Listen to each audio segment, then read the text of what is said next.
Hi guys, and welcome to a new video on Sonal's life. Now as you can tell, I've dyed my hair slightly bolder colour. It's giving me Hiromu vibes, but I didn't do it on purpose, just to match with my t-shirt and the whole purpose of today's video. Now as you can tell from the title, literally this morning New Japan finished their G1 Climax 33 tournament. And what a month, I guess it's been, of matches. If you've missed anything that's happened in the first half, make sure to go and watch my mid-tournament review. So that was the last video. But we are back, and in the past, I guess, 13 days, we've had some huge, amazing matches. Some shockers. And of course, the quarter, semi, and final of this year's tournament. So I'm going to quickly touch upon the matches that you should watch from the rounds. So obviously A block, B block, C block, and D block. We're going to look at the quarterfinal matches, the semi-final, and what has happened today.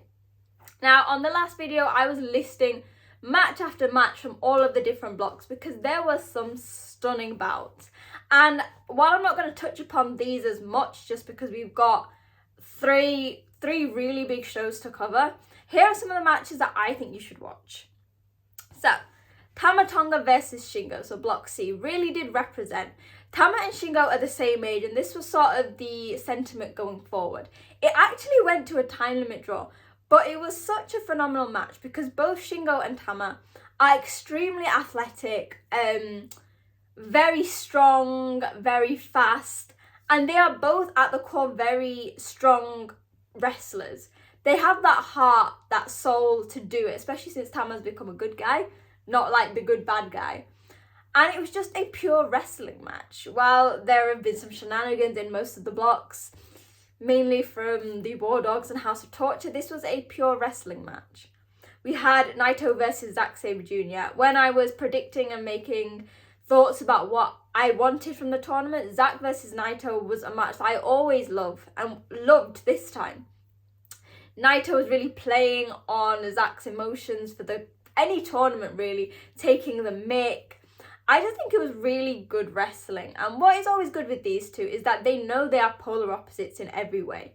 In their wrestling style, in their personalities, and it's what makes these matches even more exciting. ELP versus Taichi. I mean, I think a lot of people will say this is probably the tournament for ELP. Since leaving the Bullet Club and becoming a babyface, he's allowed his natural babyfaceness to come out. Not only does he continue to showcase he's one of the best and most diverse wrestlers, because while he's a heavyweight now, I guess, in the G1, I would still class him in that never the open weight category, with the sense that he is still very fast like the juniors, but also has that muscle and size. And Taichi again has put on match after match after match. And this was again a very big contrast of styles, the much lighter athletic person compared to our sumo Taichi. Oh, there's something fluffy there. But it just worked really well, and it shouldn't have, but it did. Ishii versus Hanare. Now, what's this? This is after, I guess, 5 years, Hanare's finally got a win over Ishii. The two of them have been fighting for years. Whether it was Hanare as he'd just come out of the dojo for the never open weight title, or just generally.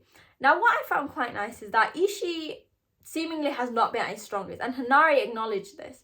So Hanare had that big win over Shingo earlier in the tournament. But this one, as good as it wasn't as amazing, this was more for Hanare's story. He went backstage and he went, yes, I beat Ishii, but this isn't the Ishii I want to beat. However, it was still a huge notch on his tournament, which I think has, again, like ELP, been a breakthrough tournament for Hanare. He has come out, he has got a new passion, a new invigoration. Not that he wasn't always like this. Hanare has always been one of the most passionate men in New Japan. And particularly, I'm going to point out his match against Eddie Kingston, which led to him challenging for the strong open weight. Eddie Kingston has come and said, right, Japan is like my home. He has always loved Japanese wrestling. Hanare rightly took some sort of offense to that, because if anyone epitomizes a guy coming to Japan and living the Japanese life, I guess it's Hanare. He went through the dojo. Hontai, he's had one of the toughest, I guess, journeys and one of the least straightforward journeys of Young Lions. And now he is proving it. So, yeah, Hanare's put on some amazing matches. But he's won with Ishii and he's won with Shingo Takagi, two of his best. No, we're not going to touch upon that because that's... The big one that I am going to discuss, and probably a lot of people say the best match of the tournament in the blocks, Will Ospreay versus El Phantasmo. Now, this is the first time that these two are facing each other recently, or I think in New Japan, both as babyfaces. And going into it, they both had respect for each other, but this, by God, it had the crowd split. I can tell you, Red Tube was going to have a hard time anyway figuring out who was the favourite. But I've said this on Twitter and people have said, I don't think it's true yet. Will Ospreay is the golden boy of New Japan, or at least the Gaigokujin golden boy, so the foreigner golden boy of New Japan. He is getting so many cheers, and similarly ELP was. But what I love is both these guys had a similar path in the sense of like, they both started as junior heavyweights, went into the realms of open weight before becoming fully fledged heavyweights. However, this meant that this match was not only very strong and like quite heavy, I'm gonna say it's quite strong and strength based, it was also very fast and agile. I said this before in the last video, Ospreay has now come back to taking on his nickname, the Aerial Assassin, and also using the hit classic track Elevated for his entrance theme. And that's what this match was about. There was high flying, there was the junior stuff that you'd see from them maybe a few years ago. And again, like other matches I've discussed in this, it was a pure wrestling match. There was no interference. We didn't have to worry about Bullet Club members coming in because ELP is no longer part of their group. Will Ospreay and the Empire, they will never get involved. I think maybe when they first became a faction, there was a bit of the shenanigans, but none of that now. And it just created what was a beautiful match. And even at the end, when Ospreay got the win in the main event, he said to El Phantasmo, you have got so many tomodachi, so many friends here. And he respects him. And I think it was something of Ospreay saying, although he would love ELP to be in United Empire, ELP is better as his opponent. And that sort of led into the fact that ELP has not had a faction this entire time. So after the match, while he was down and beaten, Tangaloa and Tama Tonga came and lifted him up. So it seems now we have a new faction. So GOD, albeit is still based with Hontai, we now have Tama Tonga, Tangaloa, Hikaleo, and El Phantasmo. And maybe even Shota Umino, but we'll have to wait on that. So that led to an amazing set of matches. We finished the tournament with some interesting results. So for A block, the two going through was Sanada and Hikaleo, who after a 0-3 start went on to beat basically everyone else in his block with a massive win over Kaito Kiyomiya. Block B, we had Kazuchika Okada and Will Ospreay advancing.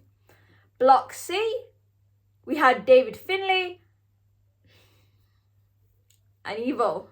Yeah, that was something interesting. We'll discuss that later on. Yeah, that was a thing. And Block D, we had Zack Sabre Jr. and Tetsuya Naito. Now, this led to the quarterfinal. Now, let me try and find the actual blocks for this. So this was interesting. This was one of the, and I'm looking down because I'm genuinely trying to remember what happened and what day it was. So quarterfinals, that would have been the semi-finals. Right, so we had the 4 matches, obviously from the 4 blocks.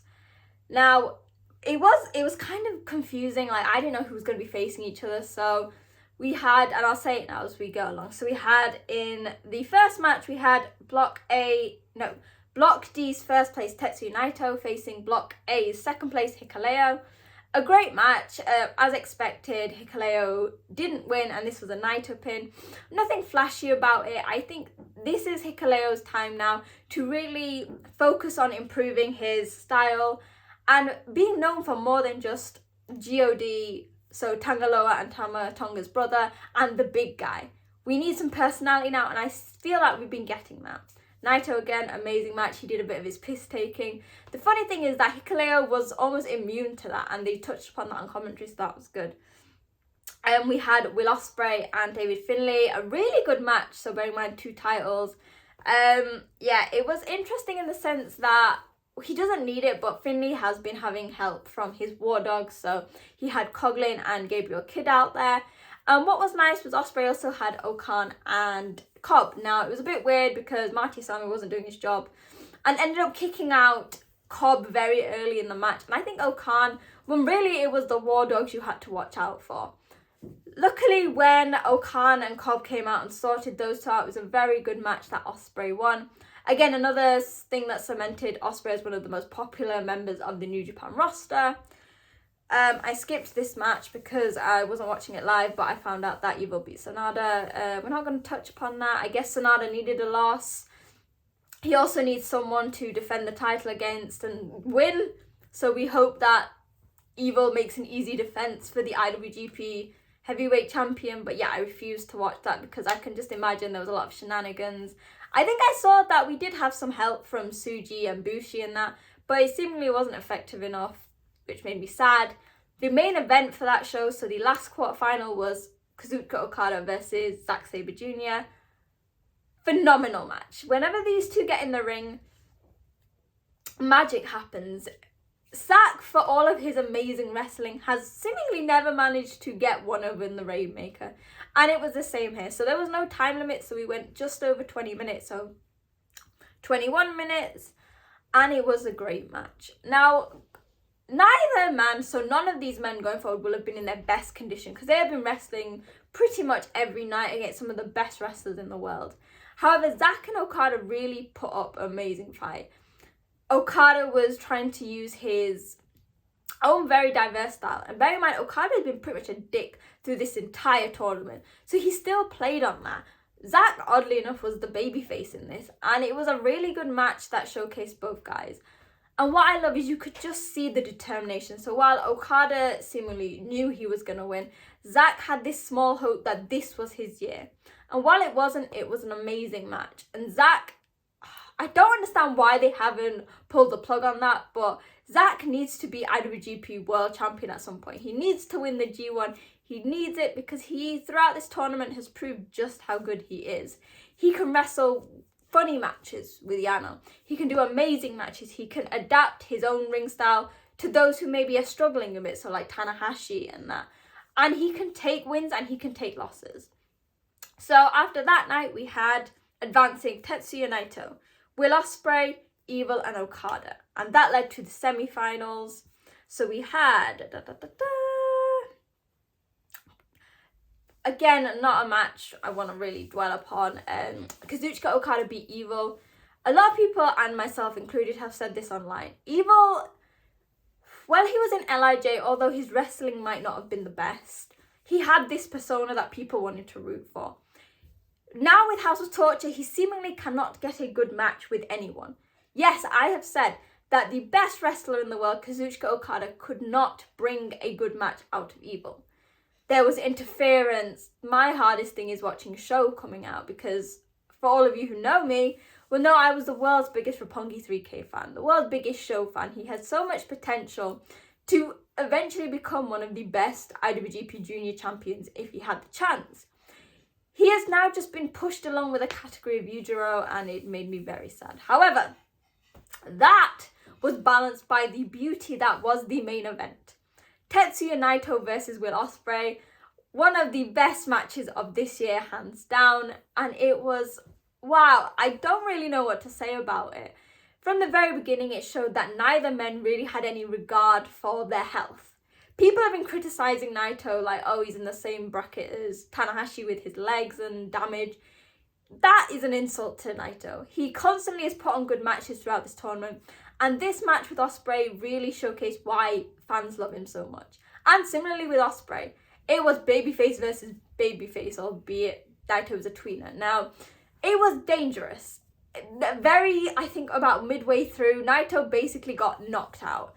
And what I love about this is that, I guess it broke kayfabe in a way, but people were saying that they could hear Ospreay giving instructions to Naito on what to do. Now, while some people might dislike that and say, well, that ruins the whole spectacle, no, it showed that Ospreay and Naito are such professionals that Naito was literally out of it. At one point, I don't think he knew what he was doing. At first, I thought it was just him selling, but genuinely, after seeing Ospreay's reaction, I think that something had happened. But they were helping each other through this match. They were putting on big spots. They were giving us the strength, the speed, the athleticism. And showcasing that I want to see Naito and Ospreay again and again. but maybe with like less danger. And what I love is that this match had something for everyone. There was storytelling, especially towards the end when you could tell that Naito was injured. It had amazing wrestling, stemming from the unpredictability of Naito, the speed of Naito, the strength of Naito, and then the athleticism of Ospreay, the heart of Ospreay, and now the new strength of him. Together they created magic, and God, I mean, you know I've had Naito winning from the beginning, but God, if I hadn't had that prediction, I wouldn't have cared who won. I would have wanted Ospreay to win. I would have wanted Naito to win. But they created such a beautiful match, which led very nicely into the final.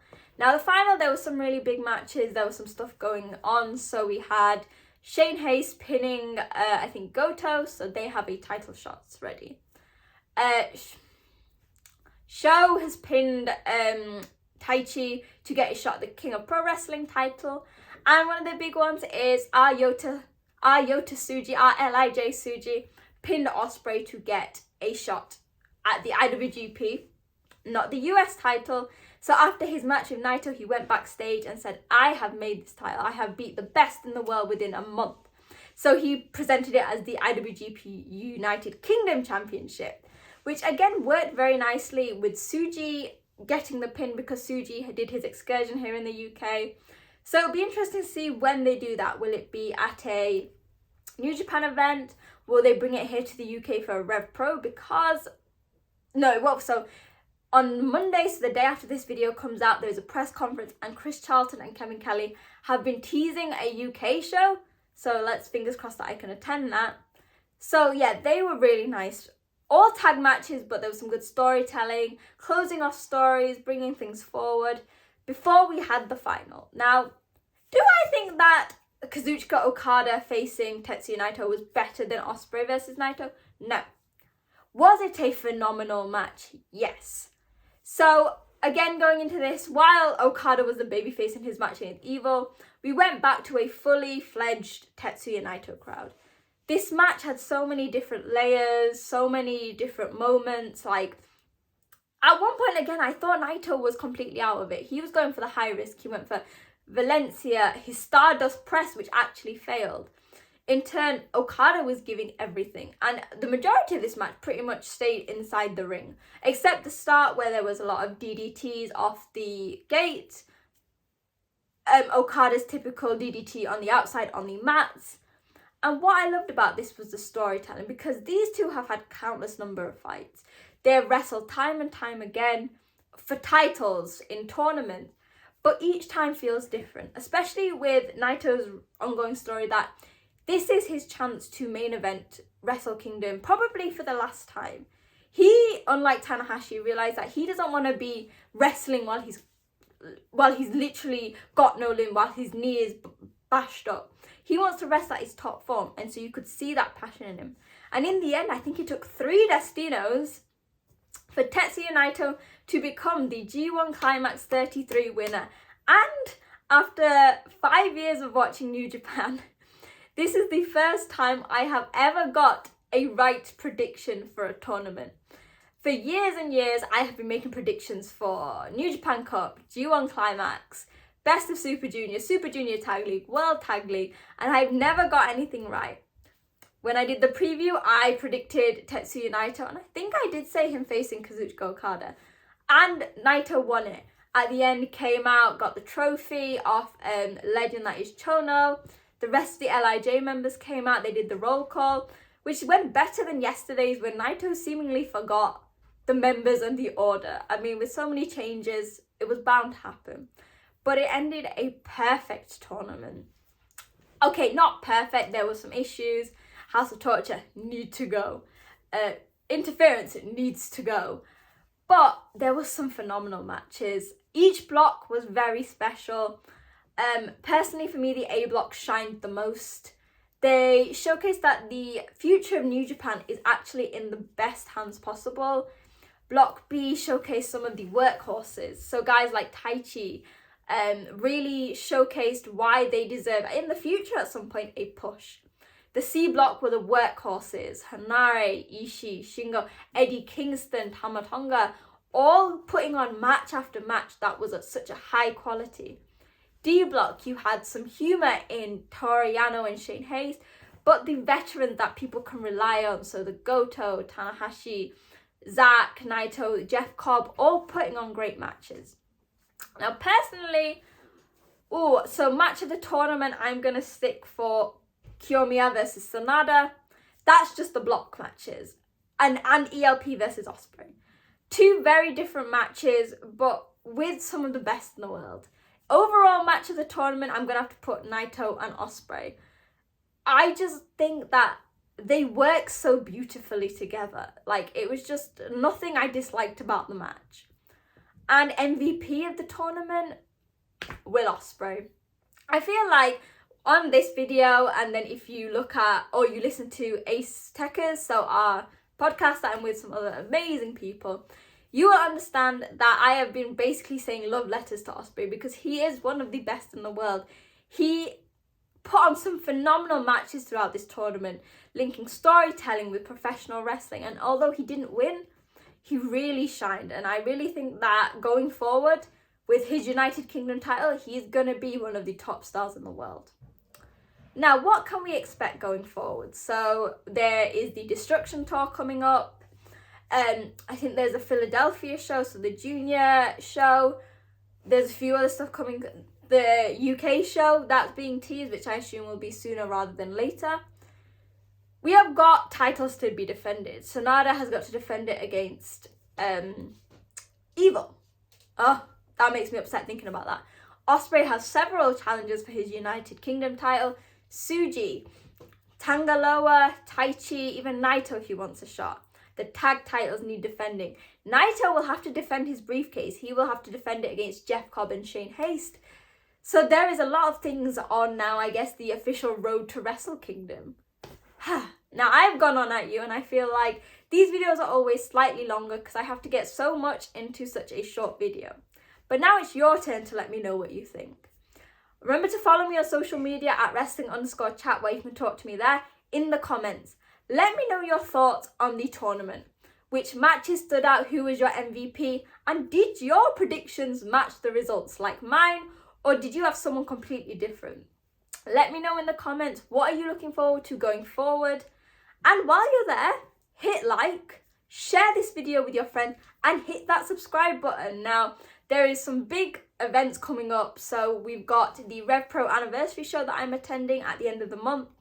The day after, while I'm not attending in person, there will be a video out for the AEW show here in the UK because it is a big moment in wrestling history. And I will be back with a lot more content like lists and less reviews and things coming up. So make sure to hit subscribe, click the alarms for notifications so you are the first people to know when it comes out. And yeah, it has been a long month, so let's take a breather before the next set of New Japan shows. And yeah, hopefully you guys enjoyed the video and I will see you soon. Bye!